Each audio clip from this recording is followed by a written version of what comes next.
they say that you have saved my life. And that shook me because we just walk, we didn't do anything, and we just giving some talk. How could this person say that I saved her?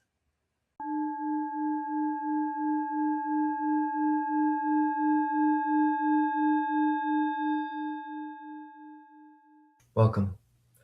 We had the pleasure of sitting down with Bhante Panyakara of the Walk for Peace monks a few weeks ago, and he gave us 2 hours of his time. So we've divided that interview into 2 parts, the first of which already aired. You can find a link in the description to this video. And this is part 2 of that quite profound and meaningful conversation. For an introduction to Bhante, Bhante Panyakara is a Theravada Buddhist monk and former IT engineer who transitioned from a corporate career to a life of mindfulness and service. Born in Vietnam and educated at the University of Texas at Arlington, Bhante Panyakara immigrated to the US in 1997 and took full ordination in 2010 in the lineage of the Most Venerable Ratanaguna, the last direct disciple of His Holiness the Venerable Vang Sarakita, founder and first Sangharaja of the Vietnamese Theravada Buddhist Sangha. In 2020, he launched the Dhammachetya Project to preserve the Tripitaka in a monumental marble stupa complex, a vision furthered by his 112-day, 2,100-mile ascetic Dhutanga pilgrimage across India and Nepal. That journey, chronicled in his memoir, The Footsteps of the Buddhist Monk, laid the foundation for his most recent undertaking, leading the only very recently completed 2,300-mile, 108-day Walk for Peace from Texas to Washington, D.C. He currently serves at the Huangdao Vipassana Bhavana Center in Fort Worth, Texas. And it was a really meaningful discussion. We hope you enjoy it.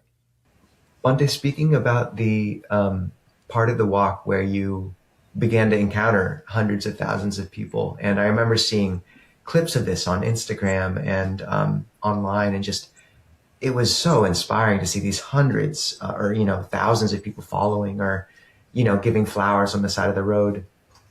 Do you have 3 stories of encounters? You talked about how this is your way of meeting suffering. Mm-hmm. Do you have like 3 stories of encounters on the walk that really kind of still glow in your heart, or that you could share with us? Yes, Ajahn. One of the most stood out story that people came to us with tears, mostly ladies. When they come to us and they sit down and then they cry, and they couldn't even speak. And when we try to comfort them, and then they talk and they say that you have saved my life.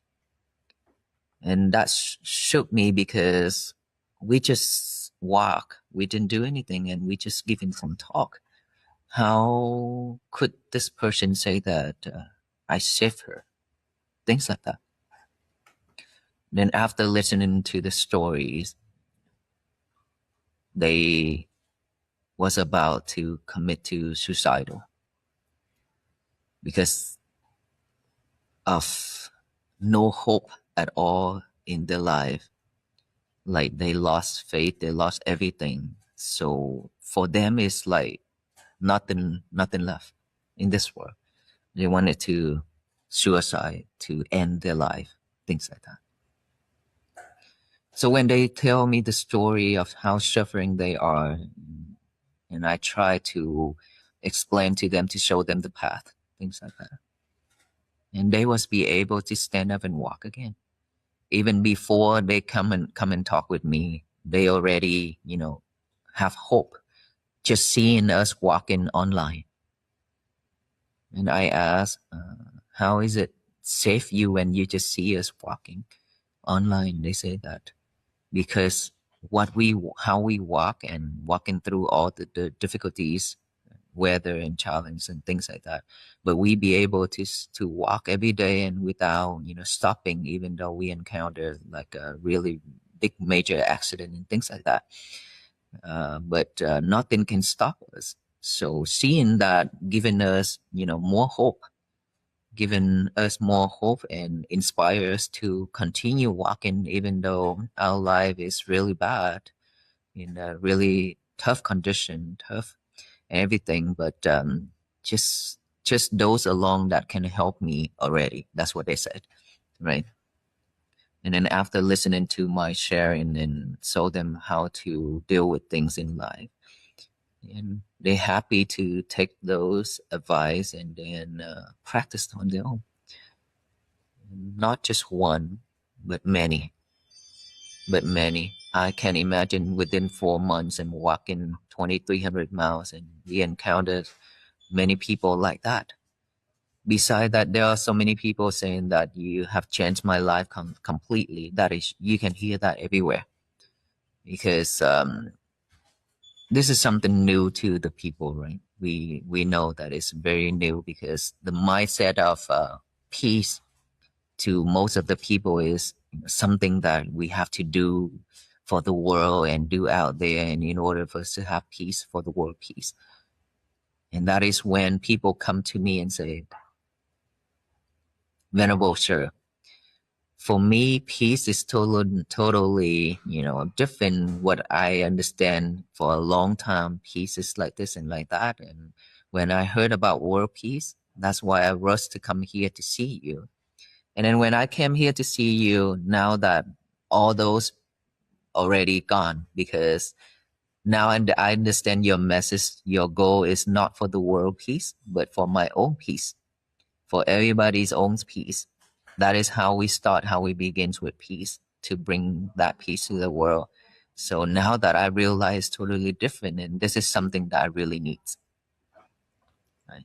So those stories, and then stories of the people who have lost their family members, that couldn't even, move on. Because if they lost their loved ones, their children, and they just be in sorrow for years after year, I can't imagine they cannot move on after so many years.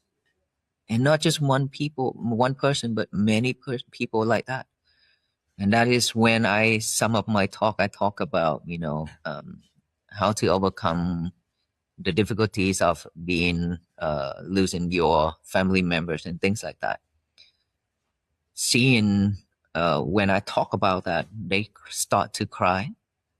They start to cry a lot, but they realize the fact. They realize the truth.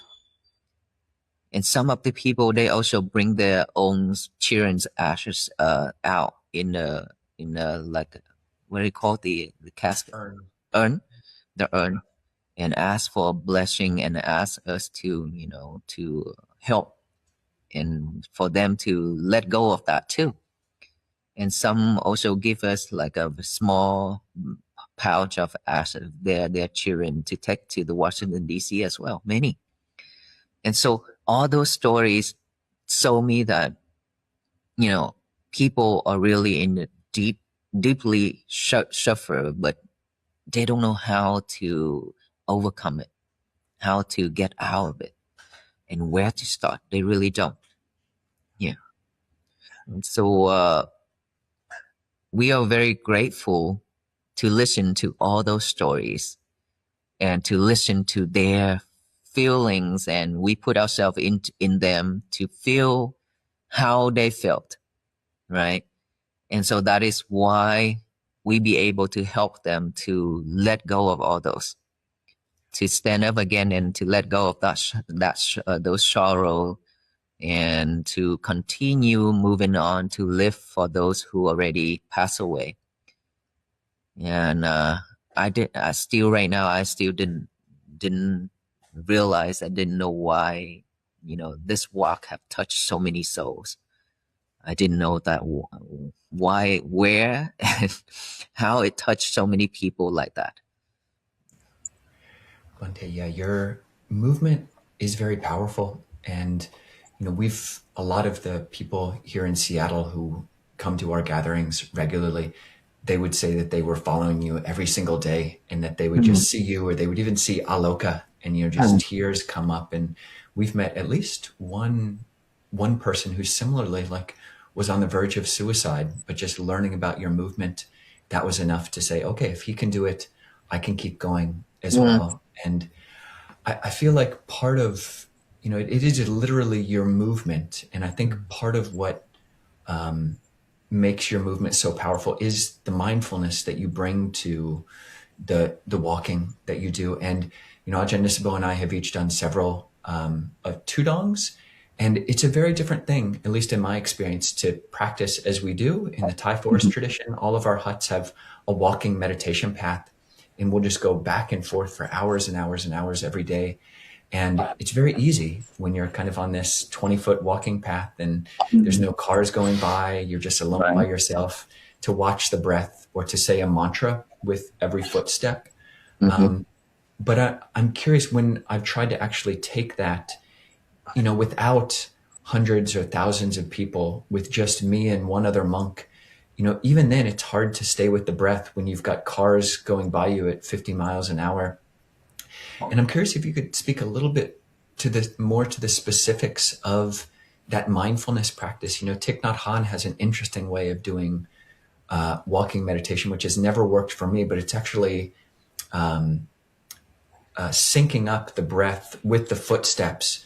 But you're going so fast. I mean, 30 miles a day, that would be hyperventilating with the breath. But so how are you practicing mindfulness in the breath at the beginning? And then later on, when the movement, started gathering momentum and gathering other people, how did that shift your meditation object? Did it shift it to love or spaciousness or just community, or, the specifics of meditation? Would love to hear about that.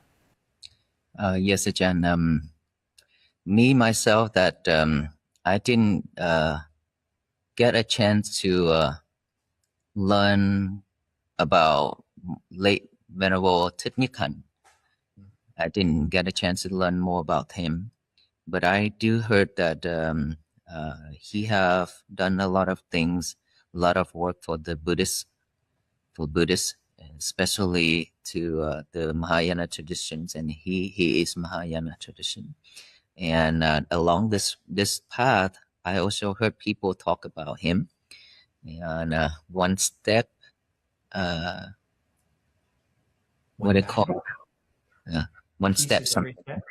Every step. I heard people telling me that, and so sometimes they wrote it on the board saying that Thich Nhat Hanh peace in every step, things like that.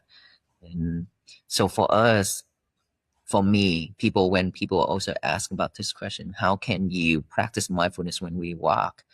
And especially some day that we walk very fast. That is when you listen to the Venerable monks here, and Venerable Panyakara is walk for peace, but we have to run for peace because they have to chase after me, right? And especially when those days when we walk 30 miles per day, if you can imagine, people come out 6-7 hours to wait for us to arrive for a talk. They come out and they stay there for 6-7 hours to wait for us to come and talk, because they don't know when we arrive, right? So they just come out, and along the road, people just standing there. I ask, how long have you standing here? About 4 or 5 hours. But they're willing to come out regardless of the weather.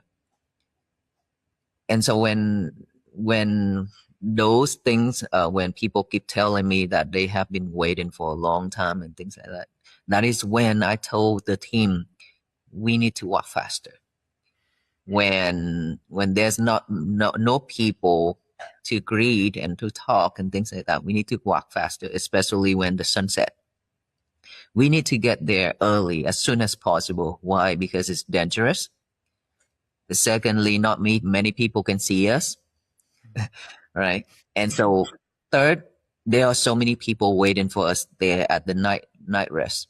So we don't want them to wait for a long time, knowing that they stand in the cold to wait for us. That is very, very bad condition, and they have to stay there for a long time.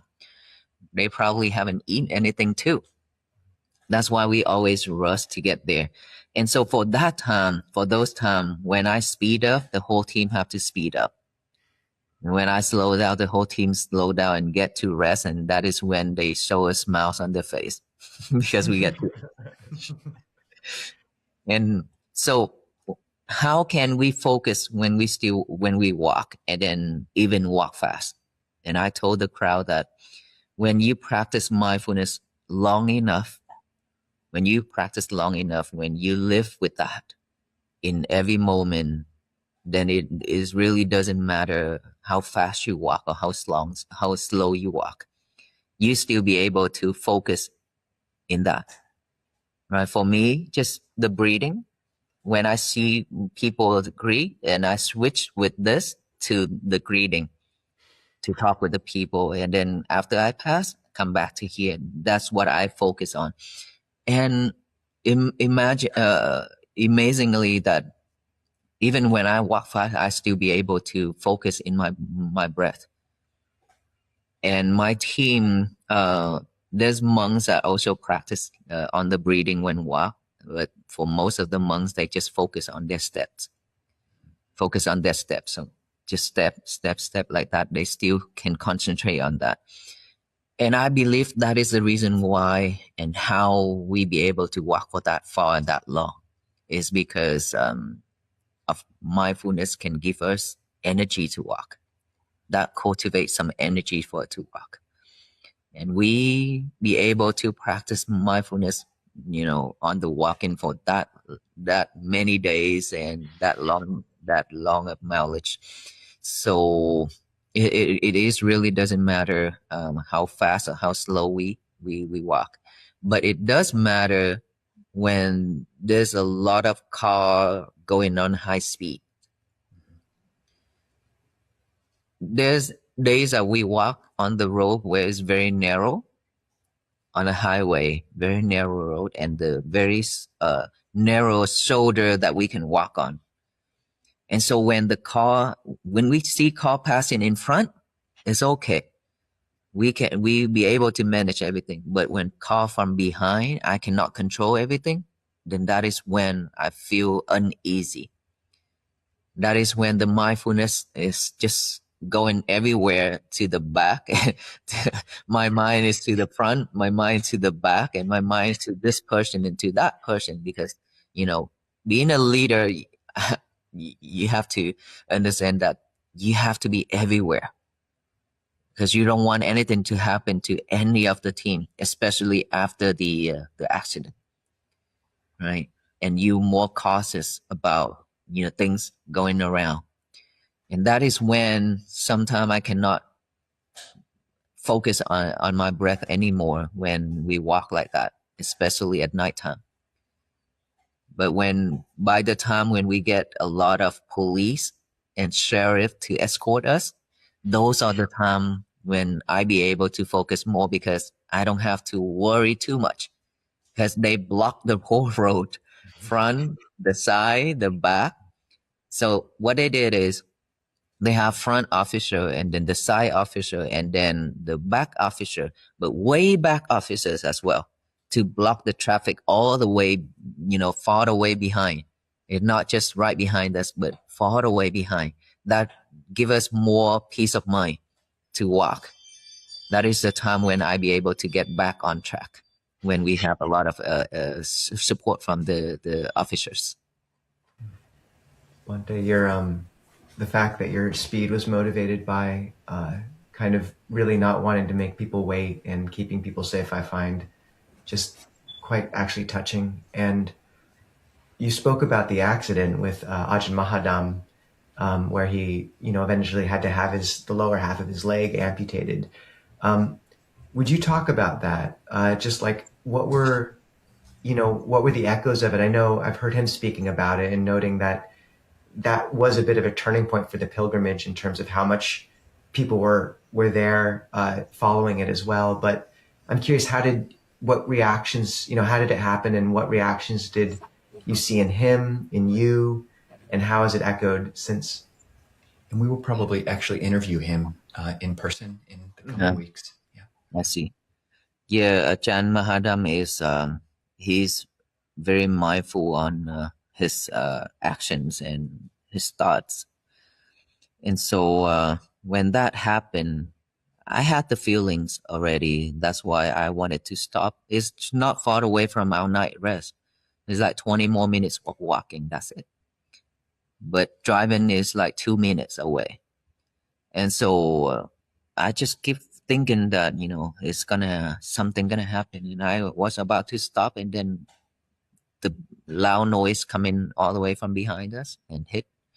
And that is when everything just sadder. And then I rushed to come to Ajahn Mahadam. Before I talk with him, I have to control the traffic using our flashlight, our headlights, to control the traffic, to ask people to slow down, but they still rushing and moving really fast. And that is where one more accident on the side of us too, because of people applying the brake, because all those pieces on the roads. And then when I be able to manage the traffic, they all stop. And I come to Ajahn Mahadam and hold his head, and I ask him. He lies face down, and I ask him, "Ajahn, you okay?" And he responded. He say, "I'm okay." And I say, "Continue breathing. Focus on your breath, okay?" Because right that moment, without that, then he just only feel pain because it's really bad, right? But he said, "Yes, I am focusing on my breath right now." That is what his response. So he was very calm, no noise, no cry, no nothing. He told me after that. He told me he thinking that he was about to die, but he was be able to stay calm. He didn't cry.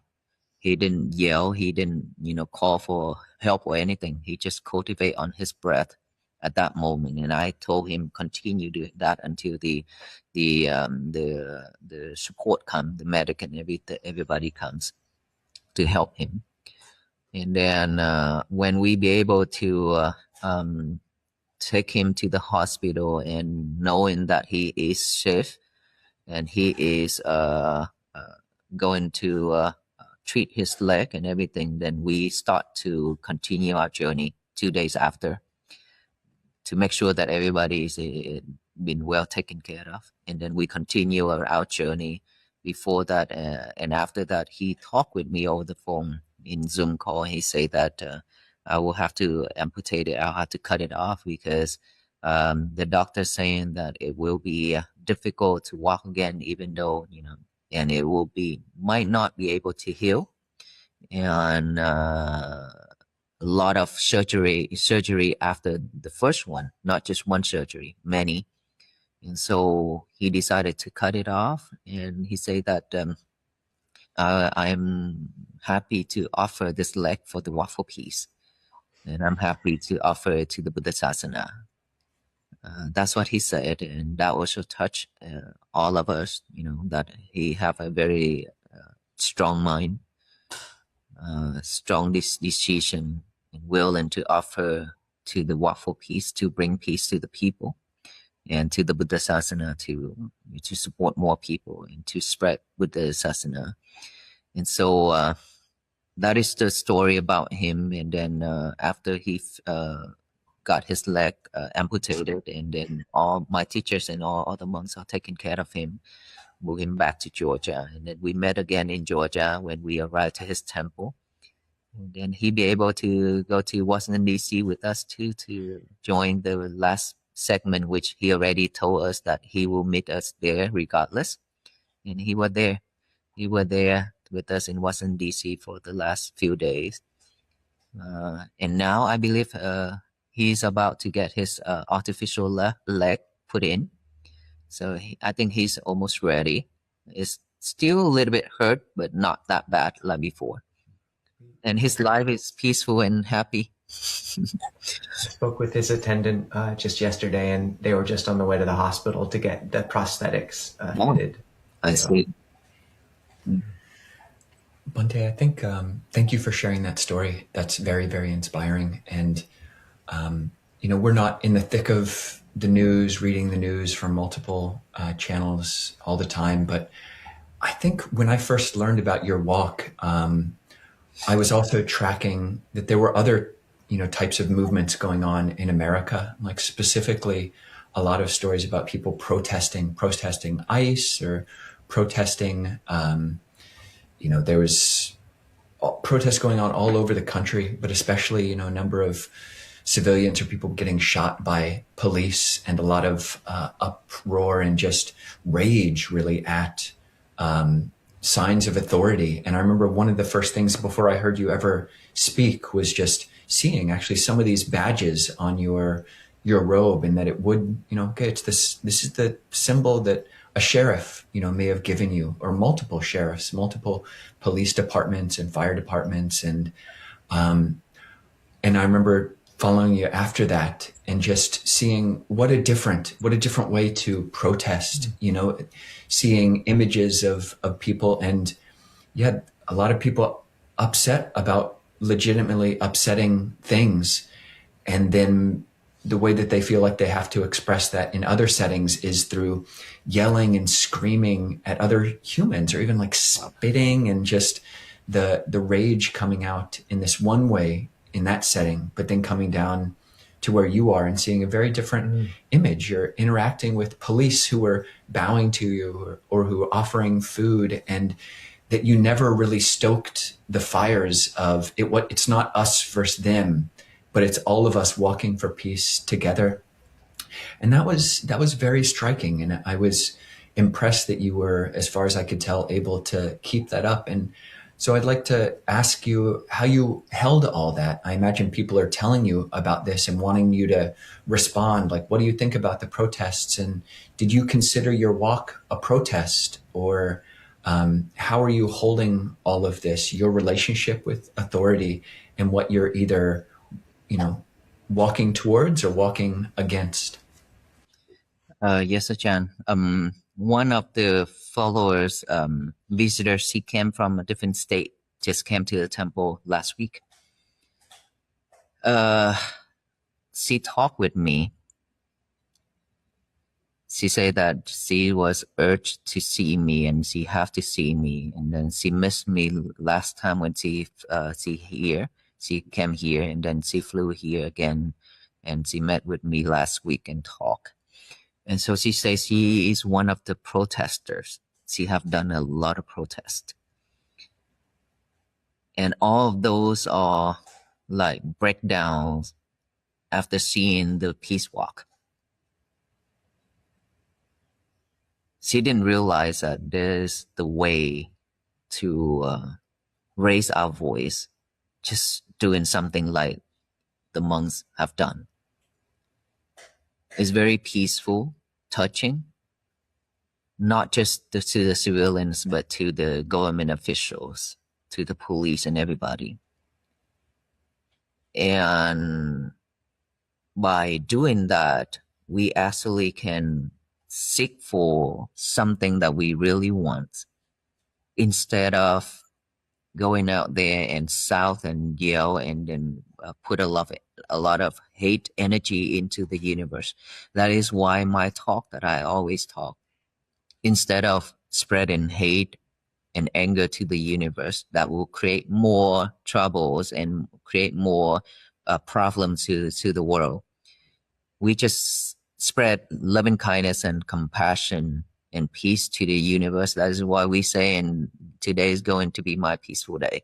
Every morning, just spread that message to the universe and live throughout the day, be mindful with it, and, compassionate and loving kindness. If we can do that, the world will be changed, because we've been receiving a lot of disasters here and there, everywhere nowadays, and it's getting larger and larger, right? Is because we always react, we always put in all those hateful things into the universe. Killings, destroying forests and everything, right? So the universe return with anger, with different kind of disasters. So now if we want to change that, we should spread loving kindness instead of hate. is also spread, but loving kindness instead of hate. And that universe, when it receive it, it will shower back down with peace, with loving kindness and compassion, just like we do, right? It requires a lot of effort and a lot of people doing this in order for this world to be changed. We've been protest many decades, generation after generations, and we all already understand why and how people did that, right? It's because they want to raise their voice, because they want to have freedom and things like that. And that's nothing wrong with it. Nothing wrong with it. It just, when I take on this journey as a Buddhist monk, we already know our Buddha said, anything related to the king, royal, anything related to the government, let the government handle it. Anything that related to the monks, only two things: practice and study. You just focus on your practice and your study. Because our Buddhists, we talk about loving kindness and compassion towards all beings. We shouldn't go out there and do any type of protest to ask for this and that. That is the rule of the Buddhist monks already, right? It's in the Vinaya. We cannot do all those things. We just focus on our practice and share that to all beings. And I learned from that, and I continue with this walk without anything related to politics. Nothing whatsoever. No religious, no politics, purely just peace. And we will be able to raise that awareness to millions and millions of people around the world in a very short time. 4 months, that is short to get that much of followers and much of people supporting, right? That proves that this walk for peace is the result of it is very powerful and is positive, and people believe in it, right? That is when you can see during this walk we have no sign, no banners, nothing, just one of the Walk for Peace flag. That's it. Some people, they have sign to walk with us, even though those signs are nothing major with those signs, but they also put it down when we ask them to. So it's really peace to do that together, but our voice can reach far to the White House, to all the government officials. As we can see, many governors come out or even write the proclamation to present it to us. And sheriff, chief of police, fire department, patrol, SWAT, they all coming out for us to support us.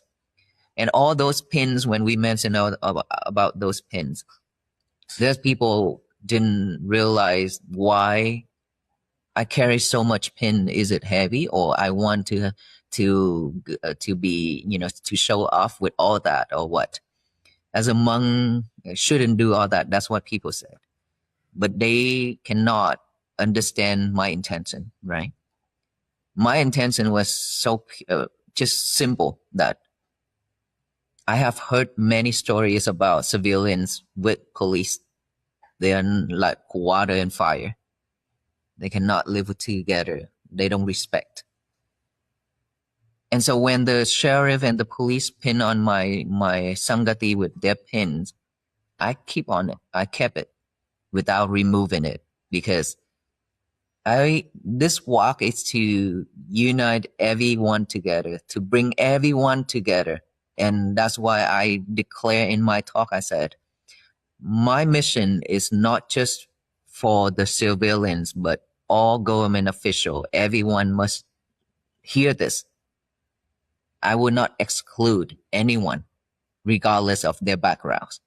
That's what I said. And so I keep all those pins on to show the people that sheriffs, police officers, all of these agents, they also want peace. They support this walk for peace. the fact is they coming out, even chief, even sheriff, they coming out and support us every day, right? Every day, and they hand us to the next county department, very, very professionally, make sure that we are safe. And so when walk like that, many people say, "Thank you, officer. Thank you, officers." The police say, "Venerable Banyagara, you hear that? We have never heard this before." But now that people say thanks to the officers because we are supporting you guys and for the peace mission. So you have brought all of us together, all communities and all families and neighbors together, just for this walk, just a simple movement, which is walk. And that's why I said, if we can do it anything peacefully like this, we can definitely change a lot, change the world. Because with one belief, with one mission that everybody are working together and to spread only loving kindness, I believe that it will be much better result in the future. Because everybody needs peace. Because we go against them. That is why they want to return with something, right? Now we also go against them, but in a peaceful way. We don't criticize them. We don't say that, oh, they are so wrong or they are so rude or what or anything like that. But we just show them, we need peace. They also need peace. Everybody needs peace. So if we can show everybody the path, peacefully the peace path like that, I think that people would love to join in. All the government officials love to join in because they eliminate all the headaches, right? We also eliminate our headaches. They also eliminate the headaches because spending so much time in the heat and out there to shout and to yell and to raise our voice waste a lot of energy in our energy. Me, when I walk, I talk every day like that. I waste a lot of energy, to be honest with you. And I didn't know where I get all those energy to talk every day like that, all day long. And I know when we talk a lot, we waste a lot of energy. And so with this Walk for Peace, it is purely just for peace. And it does support all kind of backgrounds. So I truly hope that all the people, all the beings will continue with this walk to raise our voice and to change the world together. And I think it worked. One day, I know we're going to have to let you go pretty soon, but for me, there's such an interesting difference in language between the word vigil and the word protest, and just how you held that, the Buddhist teaching that hatred is never stilled through hatred. This is eternal law. Mm-hmm. And I just remember, this, like, we're very careful not to speak about politics in our Dharma talks and to keep it open for everyone. And just every time I would see images of you and how you've held this, the sense of like how much you've aligned with the ethos, which has, steered our lives. It felt like seeing just such another son of the Buddha. And that recognition was such a kind of quite heartening for us to see in you. And, like we could just, if we met, we would just know exactly how to interact. And that was the case, just since the beginning of this interview. And that you're carrying that same message. And I kind of wanted to bring things back to that shared root that we both have, and just quickly asking you about your relationship to the Triple Gem. So I wanted to ask about, what your relationship is to the Buddha. Like, what does he mean in your heart? I wanted to ask for your favorite sutta for the Dhamma. And I wanted to ask for the foremost disciple that you most relate to, Venerable Ananda or Venerable Mahakassapa. So can I get the Venerable Panyakara Triple Gem for the audience? For me, after I ordained, people ask me, have I had a second thought since I ordained? I say no. I never regret to walk on this path. So for me to believe in the teachings of the Buddha, which we already know that he's not the one who created everything, but he found everything to show us the path that is already there, right? And so that is the nature. And I can sacrifice my life for this because I know it helped me, changed me completely. And it did for me to use all that and to practice all that and then to share all that to the people, especially this waffle piece. So it did change so many lives. And for me to, with the Triple Gems, I believe it's not just a belief, but I'm all about the teachings of his. And I'm willing to sacrifice my life. That is why I decided to build the Dhammacharya project. It's because his teaching, his profound, everything is just, it's so true that we don't even, talk about or have a second thought about his teachings. Of course, they have to be truth, right? We have to learn the truth, Dhamma. And so I'm willing to sacrifice my life to build this Dhammacharya project to preserve his teachings for the future generations. That tells enough how strong am I to the Triple Gems already. And so for the Sangha, I really don't have anyone in my mind since I started to ordain that, I look up to be admired or to follow his path, like Venerable Ananda or Venerable Mahakassapa or anything like that. I never thought of it until today you ask. This is the first time that you raised that question in me. And so let me think about it. Your answer was good. But I am curious, like on the opposite side of that was a great answer and a great question about our faith in Buddhism. But what you mentioned, and another thing I was impressed with, you say on the walk, no politics and no religion. And I did see a number of videos on YouTube, with the thumbnail or the title, Southern Christians flip out at Buddhist monks, or like, Christians explode and melt down. And I did see some of these videos where there are you're not protesting, but they're counter protesting with a sign that says, Jesus is one, and they're coming with this energy that you're trying to convert people. And one video in particular was quite impressed. Like, I would just try to walk way around, like, okay, you can have your thing and I'm just going to walk way around. Whereas like you actually, in one video at least, just got closer and to actually engage with some of these people. And just curious, what was your take? I mean, Buddhism is awesome because you don't have to lean into the religiosity of it. But what did you think when there are these people who are assuming that you're trying to be, convert people to Buddhism? How did you relate to such people?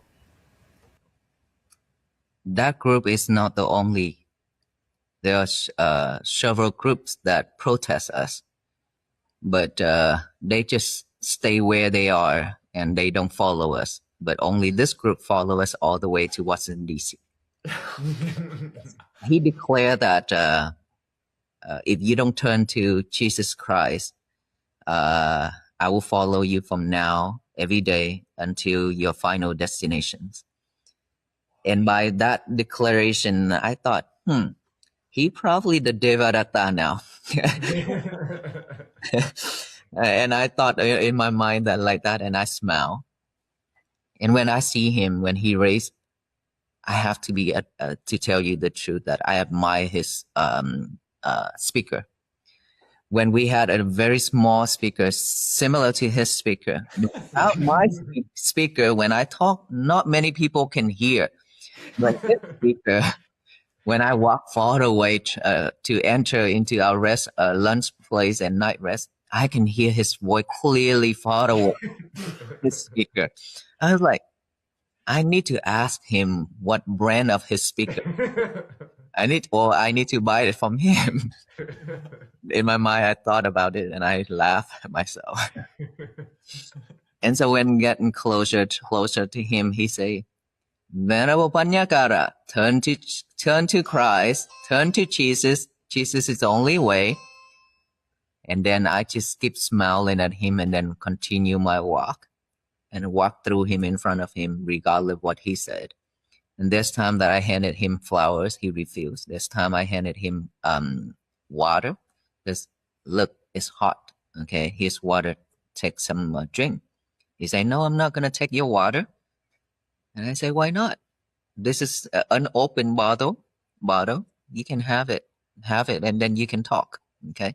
And he still refused it. And the other person who stand behind, he asked for it. So I gave it to that person. And so for me, looking at him, I feel sorry for him. It's because all of his words are just very toxic and very bad for him, because we know karma. He said Buddha cannot do anything to you. Buddha will lead you all to hell and things like that. He says all that things. And when I heard about it, I asked myself, where he's gonna go? Where he's gonna go? And so I continue with my walk and I pray, may you be well, be happy, and be peaceful. And I know that he will never stop. He will never stop because he already decided to follow us.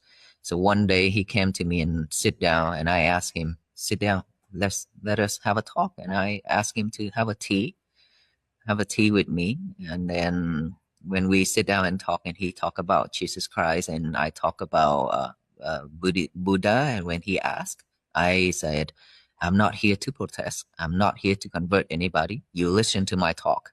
Peace. Unless you don't want people to have peace. That's it. And after a chit chat, and I told him, look, whatever I told you, this is our last conversation. I will never say a word to you from here on.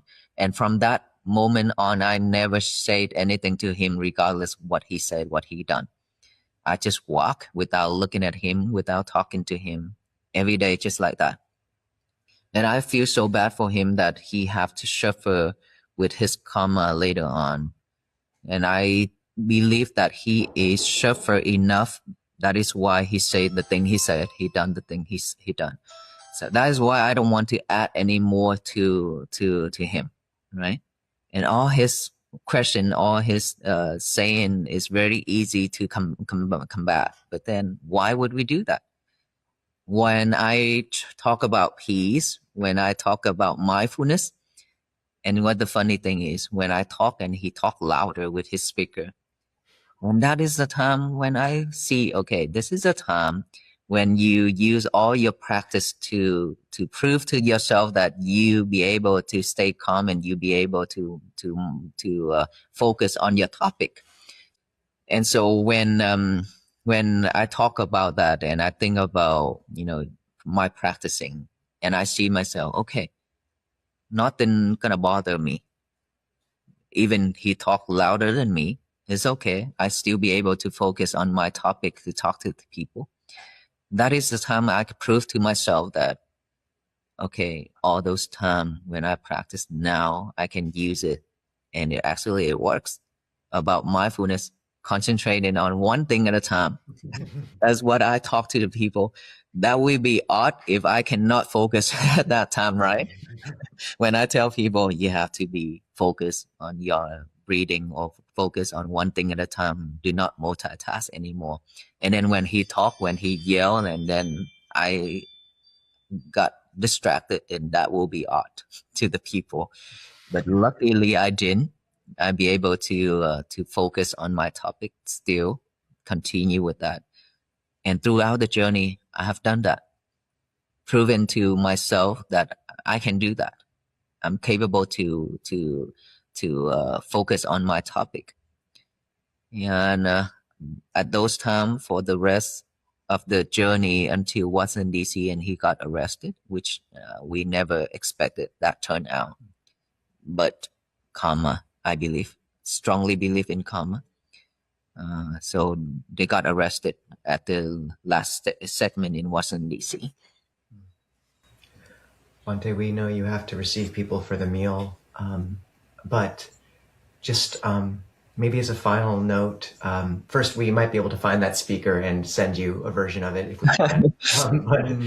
But also we'll link in the description to the Dhammachettiya project. And also, we hope we get to visit you. We hope we get you to visit us, and that this is the start of a friendship. And we honor so much what you've given the world through your faith and care, and just even getting to talk to you this morning was such a blessing. Thank you so much, Bhante, for everything. And would you be able to call Aloka up here for our final goodbye? Aloka, Aloka, come.